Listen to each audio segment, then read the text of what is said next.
you got to nail the first 90 days. You got to nail it. Where was the hero? The lady was mad. I mean, she dropped just about every F-bomb in the world, but where was the hero to step up, the empathy on the service drive? I'm seeing a lot of people that I know that have had previous relationships with available that normally wouldn't be available. When are dealers going to call out Stellantis too for being like the blind kid on the playground that just got off the merry-go-round way too fast, went to the dartboard and missed and said, here's another idea of how I can wholesale dealers' cars faster. Like, this is insanity. Welcome back, everybody, to the Wheelhouse. It's episode number 22. That's lucky number 22. We've been renewed for a second season. Not really renewed. We just said we're going to keep doing it. In this episode, we've got probably you've never seen a panel put together like this with some experts in the field we're going to be talking about. And really, we're going to drop the veil on recruiting. And that's a very, very good topic nowadays, especially. We're going to ask some tough questions and we're going to get some real answers from insiders, no fluff. And our panel today is talking about what practices they use for hiring. They're in the trenches. They make it happen every day. And trust me, they're going to give you some answers to things you've been wondering, but really haven't had a chance to ask. So let me introduce this panel without further delay. We've got Joe Lockard, owner and operator at Automax Recruiting, really leading the charge in automotive talent acquisition. And he's transformed Automax into a powerhouse, connecting lots of dealerships with top-tier talent across the nation. His insights and recruiting strategies are going to be second to none. Anita Stout, platform director at Lithia and Driveway, platform director, forefront of innovative recruiting and talent management, and one of the largest, most successful automotive groups in the United States. And particular expertise is building dynamic teams, really unmatched. Joe Zorn, national account executive at Hireology. Really, Hireology is probably the driving force in automotive recruiting technology and really helps dealerships streamline their hiring process to attract the best talent. Approach to modern recruitment, revolutionizing the industry, is something that we all definitely need. And Steve Adragna, president and CEO at Global Auto Staffing, and really decades of experience in finding, placing top talent, daily work with dealerships and candidates all over. And a quick disclaimer, folks, the views and opinions shared here on the Wheelhouse, as usual, they're 100% personal, not reflective of a particular dealership, brand, and company otherwise or implied. Basically, it's like a test drive. If you didn't like it, don't blame the manufacturer.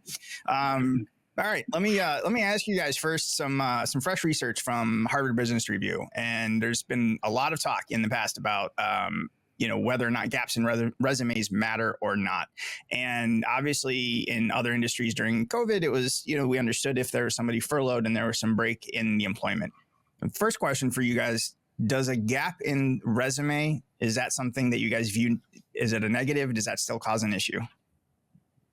Well, Daniel, if I could, you and I have worked together on this, right? I mean, we've worked on placing you, and, you're certainly not one to just jump right into a new position and just to keep a paycheck coming.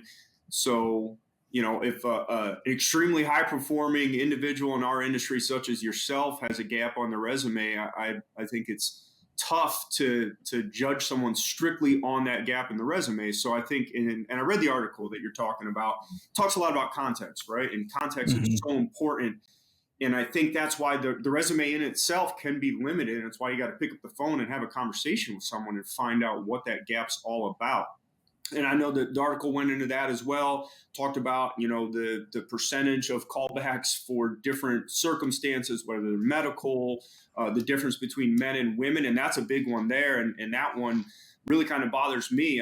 Joe, we were talking before we started here, you're a new dad, and stay-at-home parent, whether it's the mom or the dad, should be a legit reason for a gap on a resume. If a woman has been working for a number of years, and hey, it's time to have kids, and I need to spend some time at home, whether it's 5 years, 6 years. My wife did the same thing and went back and got her master's and is now teaching, and that's a legit reason. And it really bothered me to read in the article that that's kind of not being given credence, especially when it comes to women, as a reason to have a gap in your resume. So again, I think a lot of it's about context. Then you get somebody who, wants to say, well, the last 3 people that I worked with are all idiots, and, I just need a break from that. That's probably the opposite end of the spectrum. Yeah, you don't want to hear that one. I think you got to get Well, and I think what people forget too is if you don't have a gap in your resume, what's really common, especially in this industry, is burnout.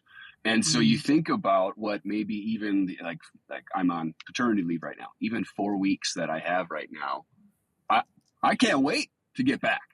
It's great because I feel like, wow, like I've had a second to breathe. So imagine if someone did take a break to, all right, I'm going to be a stay-at-home mom or dad, or I needed a break to travel. Whatever that reason was, I guarantee they're coming back fresh and hungry. Of course, there's no absolutes. Of course, there's no one size fits all. But keep that in mind of someone who has had a little bit of a gap in their resume.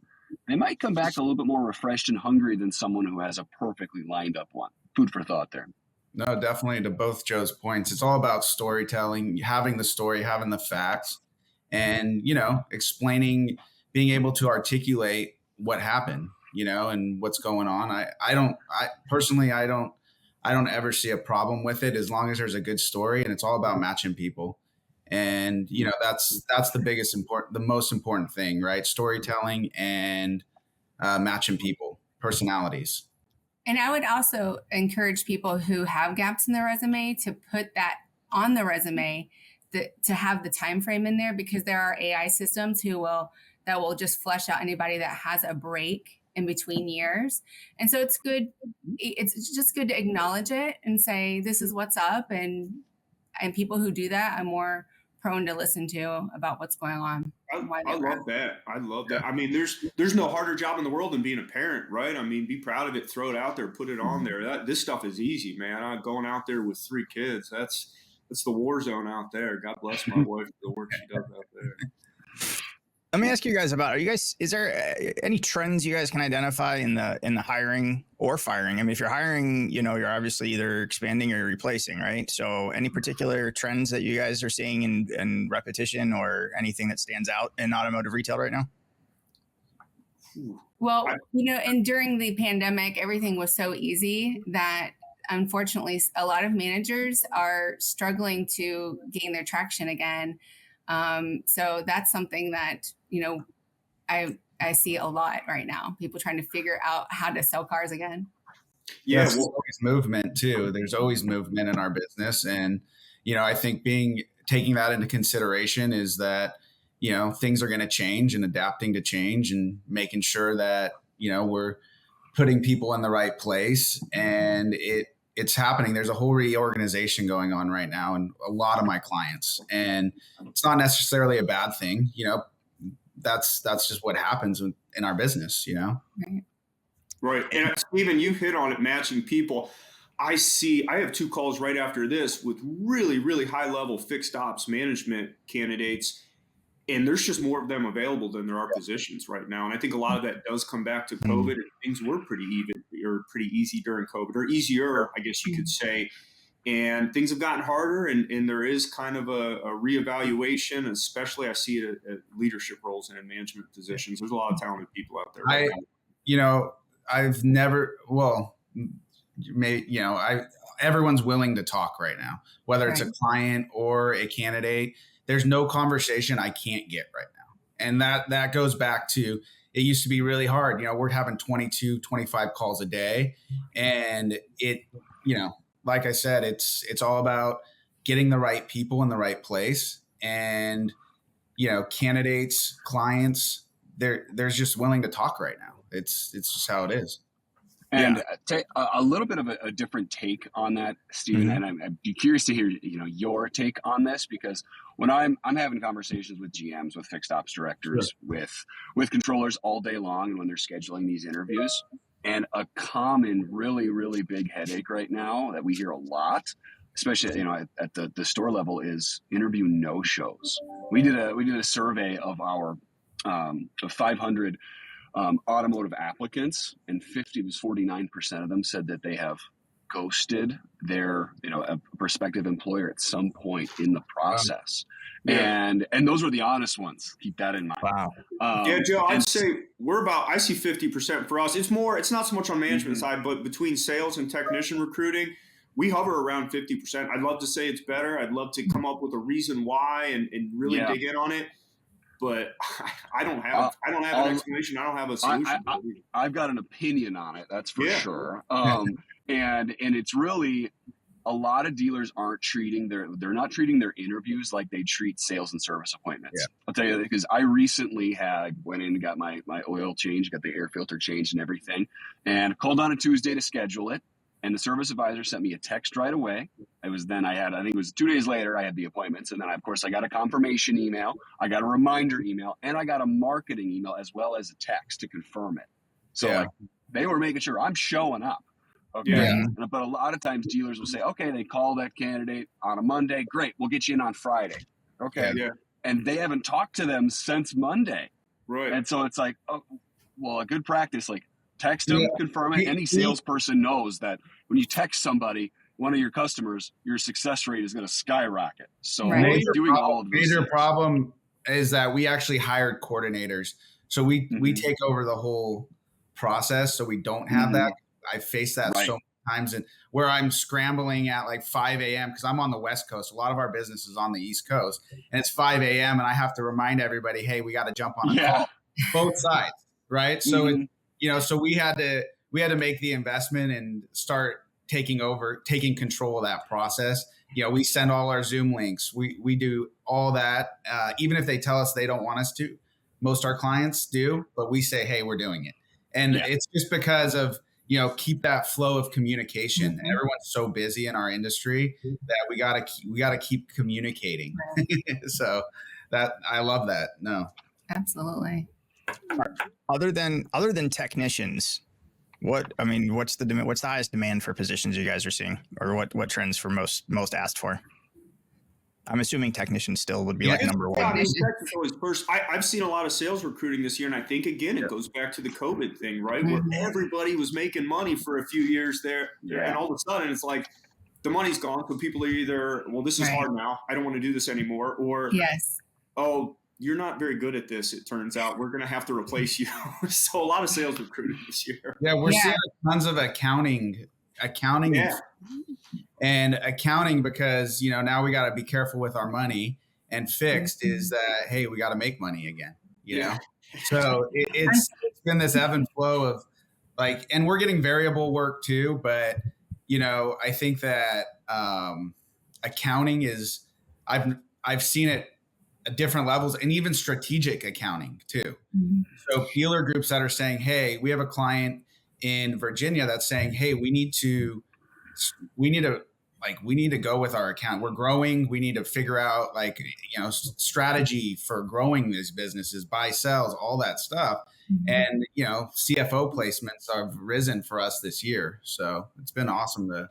Unfortunately, during COVID, we didn't focus on training the salespeople.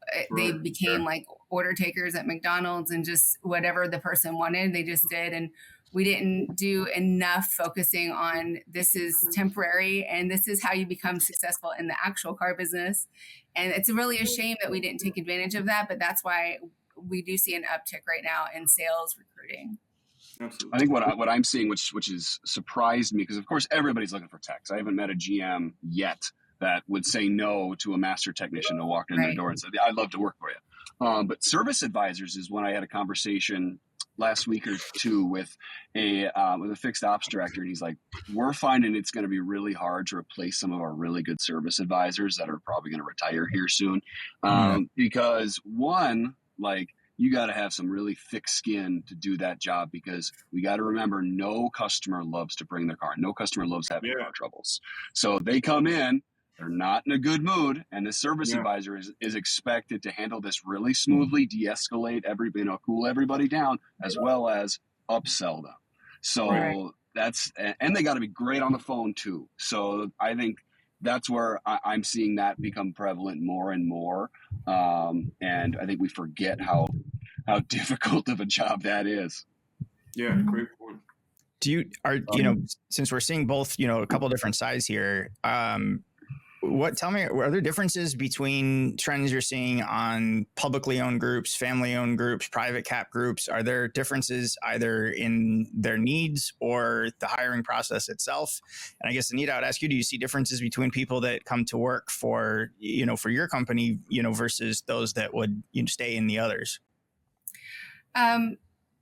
I don't see a difference in the type of person who's applied with me at Oldco compared to now being with Lithia. I do see younger people, that are fresh getting into the car business, and it's not for the faint of heart. Like Joe was saying, like there are some hardcore people that come at us every day, and whether it's in service or even in the sales when they come in to buy a car, all the way to the accounting office. So finding younger people who are open to learning something that they didn't expect to learn outside of high school and college is always kind of hard, especially in the accounting office, because accounting is not just punching numbers. We're also dealing with customers and internal customers, employees, and things like that, and have to kind of keep the peace. So it's not just in the service lane that you have to find somebody who has a good attitude and a positive outlook to deal with customers, because the accounting people do too. Yeah, no, skills can definitely be taught, but it's all comes down to attitude right now. Absolutely. Yeah. Are there attrition differences that you got? If people are coming to you saying, that I'm on the market now, are you guys seeing attrition differences between those three types of groups? I think so. I've seen it. One of my calls as soon as we get off here is kind of an example of that. So I do think there's kind of been a trimming down at some of the larger public traded groups, at least what I'm seeing, because I'm seeing a lot of people that I know that have had previous relationships with available that normally wouldn't be available. So I think that may be leading to some of the higher level individuals, leaders in management positions that are looking for positions right now. One of the things we usually ask people on the show, I'm going to ask you guys both sides. One of the things we usually ask people on the retail side is, tell us signs your dealership's just not that into you. It's like our own little version of relationship advice. But I wanted to ask you guys from your end, what are red flags for you and candidates? What are things that you guys are definite red flags to avoid? For me, it's money within the first 30 seconds of my call with a candidate. If we're talking about money, like, hey, this is a different era. We used to be, I was in retail. Money was my driver, right? But hey, we're going to a different era of, professionalism in the business, and, the old lingos, all that sort of stuff.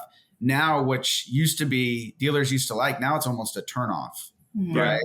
And so, and that's just feedback I'm getting. And we've all elevated in a way in our hiring practices, even though we are a little behind the times compared to most industries. We have developed, we have HR departments now, we have hiring processes. So, and that's a very general statement. I come across all sorts, but sure. No, I think that's a great way to put it. It's the old school mentality, right? And you're right. We've come a long way, and I've been doing this for 20 years now, and I've seen massive changes in 20 years. But you'll still come across that old school mentality, especially I'm in Delaware. Okay. We have a lot of roots in New Jersey, and the Mid-Atlantic can be rough. And it's in a lot of ways, they're still old school, and it's just accepted. I mean, this is just how it is. You're just, there's going to be yelling and swearing inside the dealership. So, I think on the candidate side, there's a quote. I watch a show.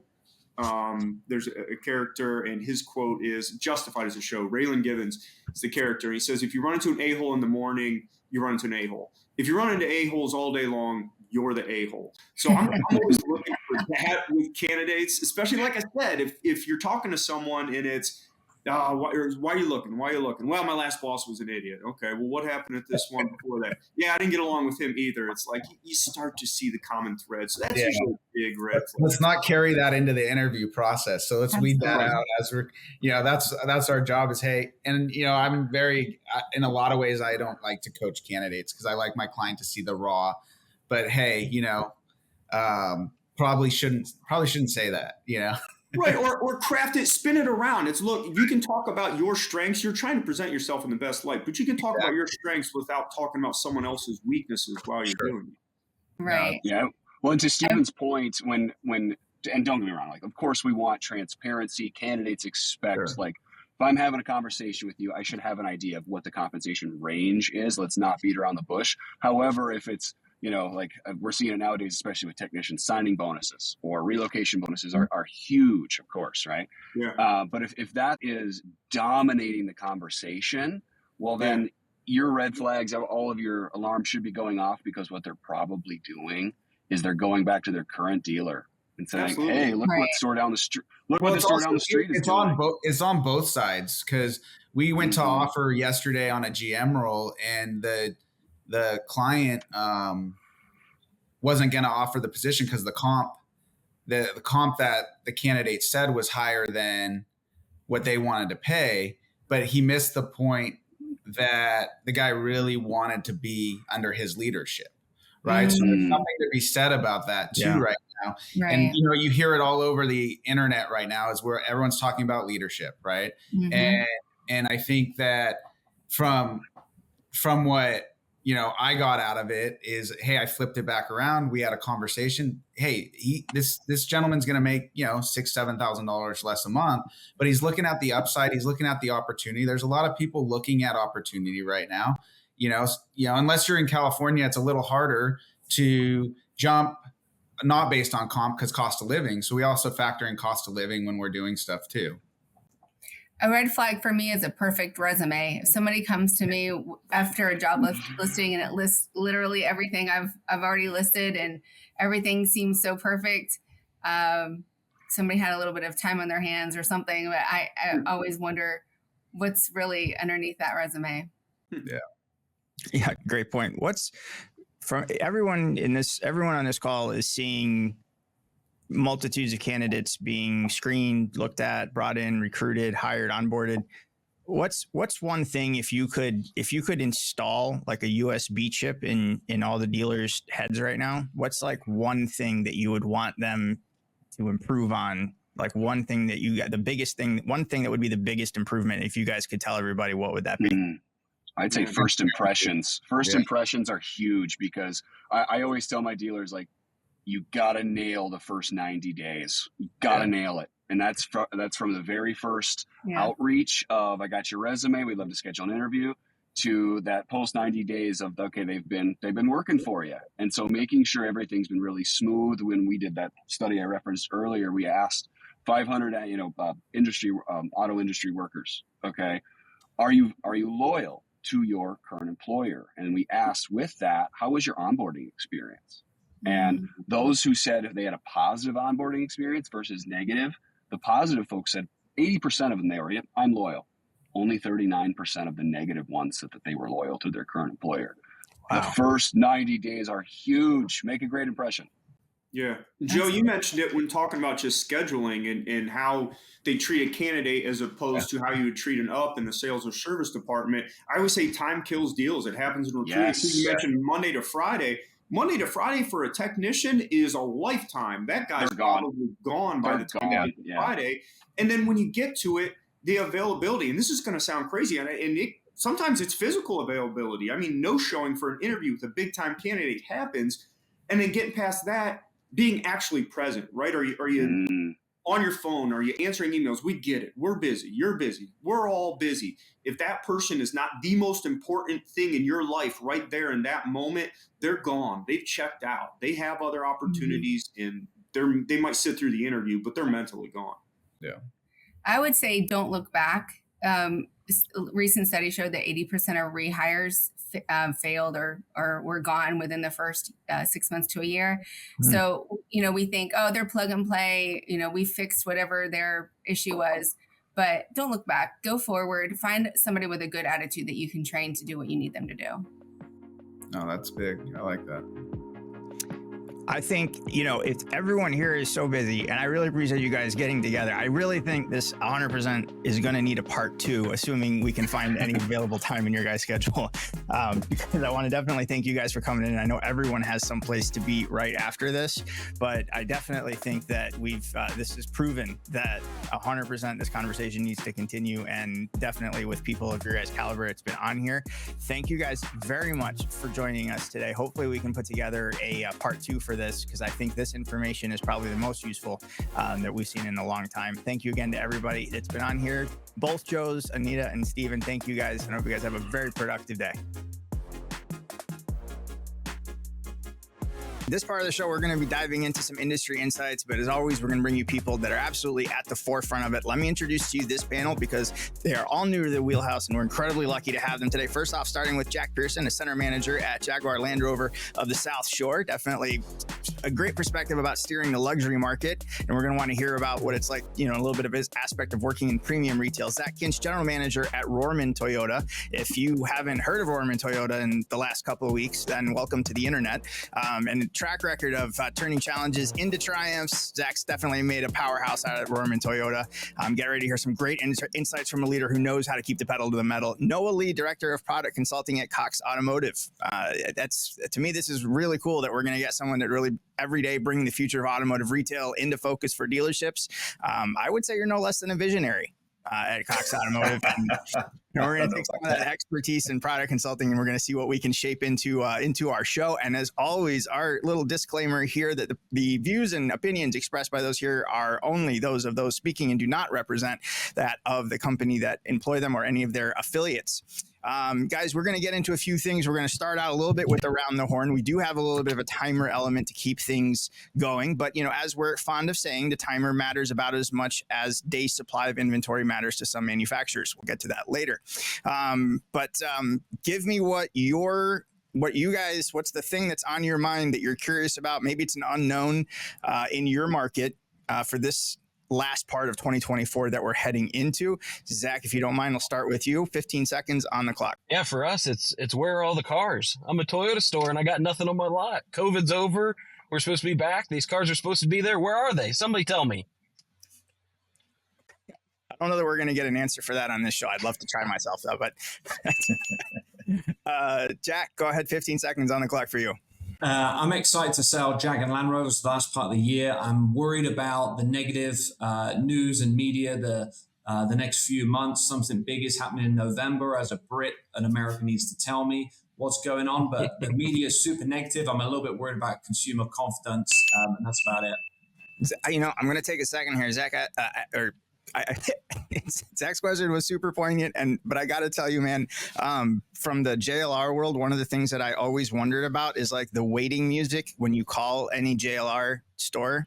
It's always a British woman speaking, and I'm like, I've never met one actually at a store, so at least I can say there's definitely authenticity in your delership then. Yeah, I'm not the female that does the voiceover. No, well, that part. I wasn't going to assume. Noah, 15 seconds on the clock for you. All right, top four: interest rates, economy, market conditions, and political climate. Those are the big ones that we're seeing here at Cox Auto, just from all the thousands of dealerships that we're surveying. So a lot of uncertainty, but also a lot of opportunity. All right, let's get to a little bit of a headline section here, and we've got 2 minutes per. And I know all of us are pretty much well involved in social media. My question to you guys is, I've seen a growing amount of videos. We sent you guys a couple examples specifically. Is TikTok the new Yelp? Is that where negative CX experiences go to live out a life much longer than they would have in the past? And, do we know that our negative CX has a bigger reach than before? And is there a silver lining in this? We've got 2 minutes on the clock. Go ahead. I'd say, first of all, who still uses Yelp? Like, who's on Yelp these days? And the other thing, too, is TikTok not only is it a huge, broadcast station for anybody, right? They can complain about anything and get some excitement and some reach, but it's also a big opportunity for dealerships, right? We've seen some dealers remix those complaints and offer a solid response to them. And it's also an opportunity to highlight some new vehicles. We've definitely seen some dealerships take some really cool opportunities where they see a viral video and then they do a quick segue into, information about a vehicle, or, hey, we've got a ton of Nissan Sentras on the lot. Check them out. So there's so much opportunity in TikTok that people just don't really understand yet.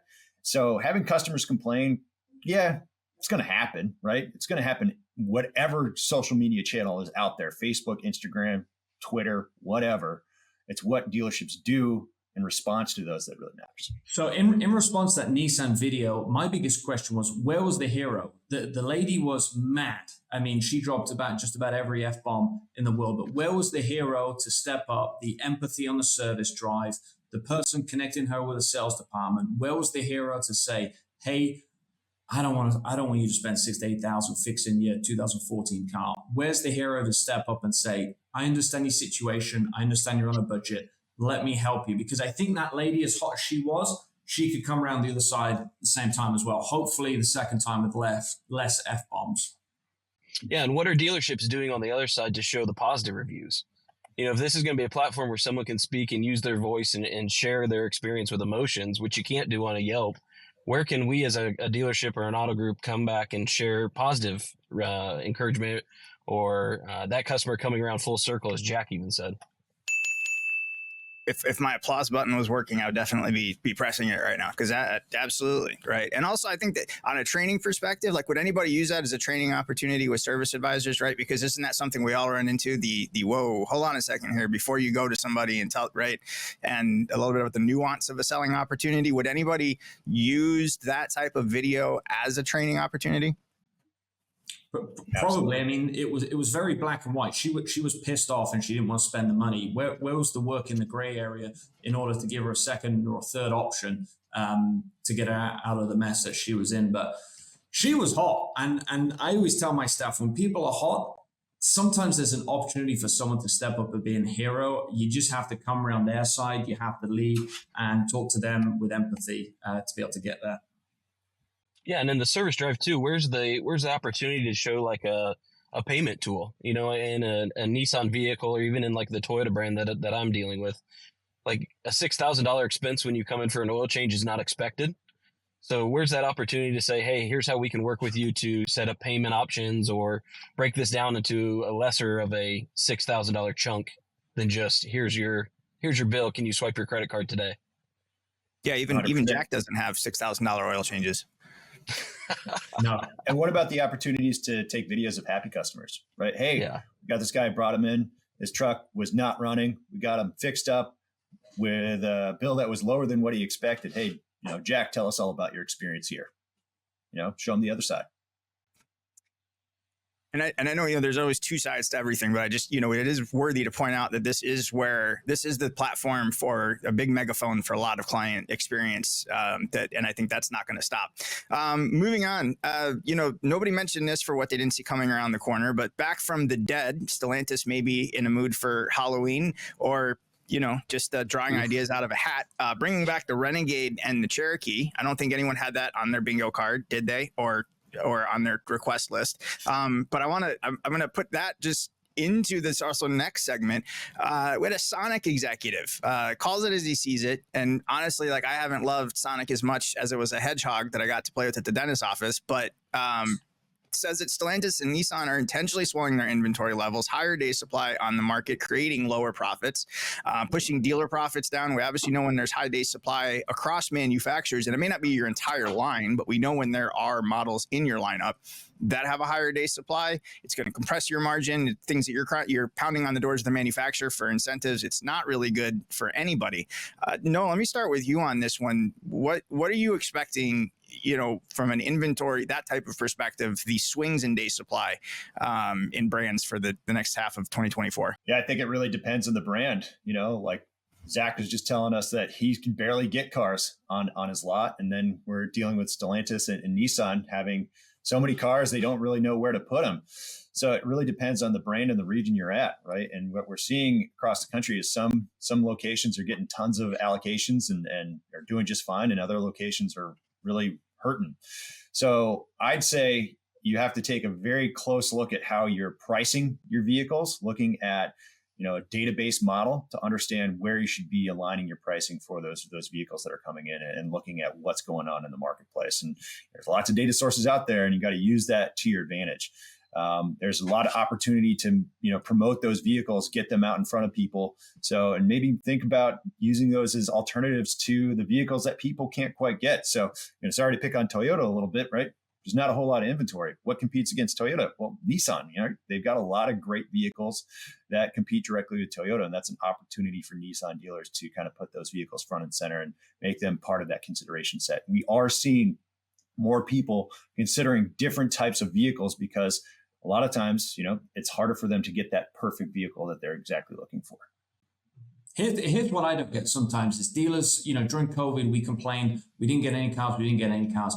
As soon as we start getting cars, we do unsexy marketing and we tell everyone, we have 100 of these cars in stock. We have 200 of these cars in stock. I'm more curious why Zach doesn't have any Toyotas on the ground. Why? Because they're hot, they move quick, and they're in short supply.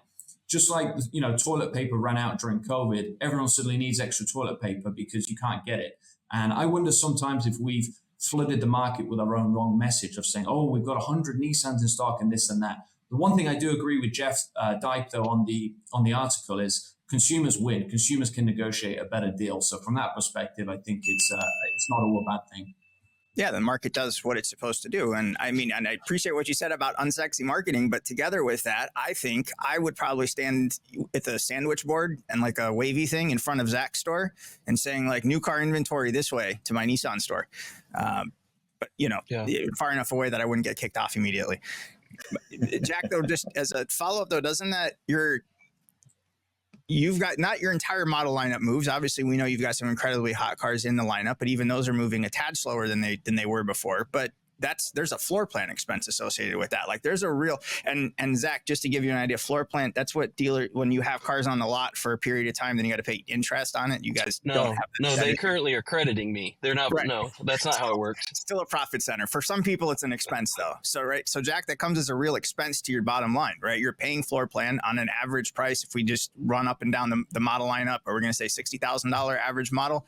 I don't think that at today's interest rates, you guys are getting those types of credits. So that's there is something to be said about a financial impact to that, right?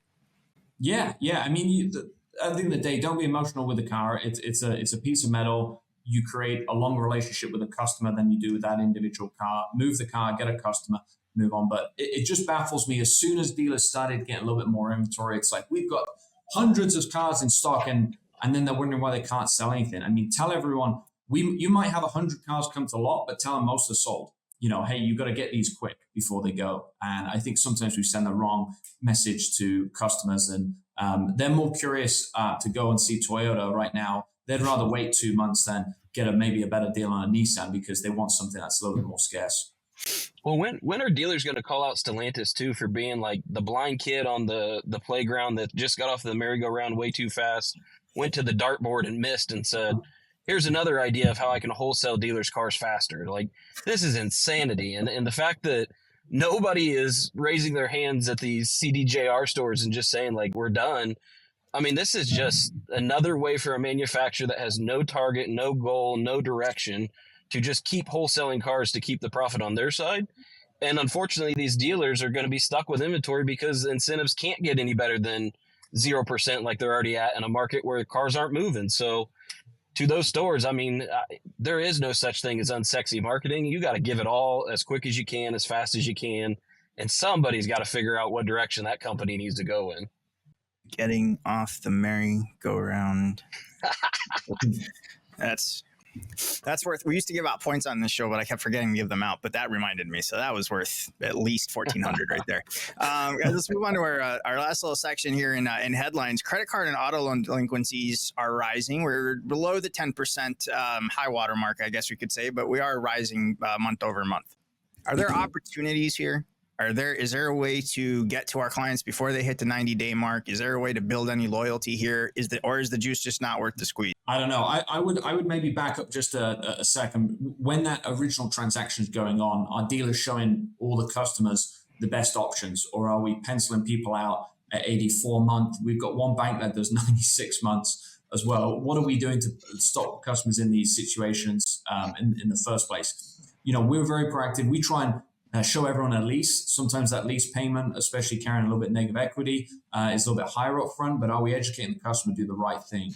In terms of getting people out of the situation, does help having a good used car director being able to show them different cars that can maybe carry a little bit more weight. But The other thing I've seen it in our store a little bit is don't apologize to the customer for maybe showing them a less expensive or a different car than what they're currently in. Don't feel bad for the customer for downgrading, because a lot of the new cars have tons of standard features in, and then you get them into a lower payment there, and you maybe stop some of the delinquencies down the line as well. I think we've seen a craziness. I think we've seen just a craziness in these, lenders starting to break some of their programs and guidelines. Things that for a couple of years they were so stingent on, making sure that they avoided some fines that were out there, and starting to give some loyalty programs, and they're having the pressure from the manufacturer to give loans at maybe a higher rate to sell some of these cars that we just mentioned. So, yeah, it's crazy. I mean, 96 months is a new extended term that's starting to be floated around. We have some people that even are floating around the 120 months. But the crazy part too is with where we're sitting at interest rates, and you look at some of these finance charges, you're buying a $40,000 car and you're paying back $72,000. It's starting to look like a mortgage. And our industry is not going to thrive with it. It's just a matter before that balloon gets popped. And when it does, we'll be back to regulations and fines and lawsuits and everything else we don't want to see in this industry. Because we don't know how to have nice things. It's kind of moral of the story. Not for long, not in this auto business. But really though, do you cap your finance managers? Are you telling them like this isn't something? I mean, when you do have a car to sell, are you telling them like this isn't something? These aren't options that we want to participate in. Are you capping them? Yeah. So, for us, we're 60-year family-owned company. So, yeah, I mean, the reputation means more than anything. We're in the middle of Indiana. We're not a metro store. We're not a metro group for the most part. We do have the Chicago locations. But, yeah, it's about the long-term sale and not the short-term sale by all means. We want to be able to sell that customer another car in 3 years. And so we need to do everything we can to set them up for that. Sometimes it works, sometimes it doesn't. But you at least need to show them the best options for the customer. If they decide to go a super long-term, if you don't sell them, sometimes someone else will. But as long as you're showing them the options and you're doing it in an ethical way, that's the biggest thing. Noah, tell me what that impact, this rising delinquency rate, if we think it's going to, there's no reason to think it's not going to continue on that trend. Do you think you're going to see an impact? Yeah, absolutely. I mean, that's one of the biggest pain points that every dealership is reporting. I mean, when we looked at Jonathan Smoke's mid-year update, the biggest, barrier to business was interest rates. And, there's been some talk about potentially lowering them. I know the Fed has been rumored to maybe ease back a little bit, but I mean, things are so crazy right now, they could turn around and raise them. But I think Zach and Jack, you guys both had great points. It's really thinking about creating a customer for life and not putting somebody into a difficult situation that they're not going to be able to get out of. Because if you can set them up correctly, they're going to want to keep coming back. So when their finances have improved, they know, hey, Bob Rorman Toyota set me up correctly, and I'm going to always buy from them because they treated me like a human being, and I'm in a good place. I want to keep buying Toyotas from them, or Jaguars, for example, right? Well, maybe when they start making $200,000 a year, they bump up to the Jaguar. You say, what an upgrade! Go from the Toyota to the Jaguar. I like it. Hey, we'll take them. I'm sure Jack would gladly sell you any Jaguar for the price of any Toyota you want. But I'll say that for you. It's okay. Moving on to a little bit of an in-depth discussion here, and it's really kind of what you guys just touched on. So we are seeing more data coming out, more infographics about different generations of buyers and what they look for, what makes a buying decision for them in vehicles.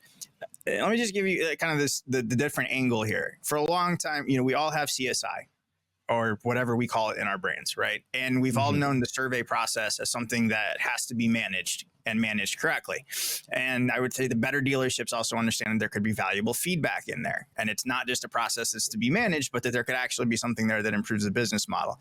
But I don't think it's ever been as clear that an aspect of price and finance options, the way it's presented, or earlier, like we saw how service options are presented, that have an impact on someone and their buying decision. So my question to you guys is do you think that could actually change, that could sway somebody, that could sway somebody from a Toyota to a Nissan or vice versa? That could sway somebody from Ford to a Chevy or vice versa. So is that a realistic possibility that you're really not just changing a dealership allegiance, but you're really looking at a different brand? And do you think that there's something that the manufacturer should look at differently in their survey process to help understand that and encourage dealers to look in that direction? Yeah, I think from the Toyota world for sure, right? Like this next generation coming up, generation I'm on the back end of even, is like, you know, the first and foremost, what's the brand stand for? What's it look like? And how's it feel? And then let me look at the reviews of it. So if something can be faster and easier, more options, less sticking point, less static. So if that means how I buy the cars faster, easier, I'm going to go with it, because that's just our reputation, our brand. I mean, look at TikTok. We started the conversation right there. The reason it blew up was because it's faster. It's the dopamine hits one after another instead of watching long form video. And for this generation, how are we going to make sure that we give them those quick hits? And having something like a TikTok where we talked about social media in the beginning that shows positive reviews and opportunities for a customer to enter a market in simplicity, that's where it's going to be. So the sexy marketing Jack kind of talked about is going to have to come after, upgrading that customer, showing them the opportunities, and not so much waiting for them to come into the market and say, hey, I want to look at a new car.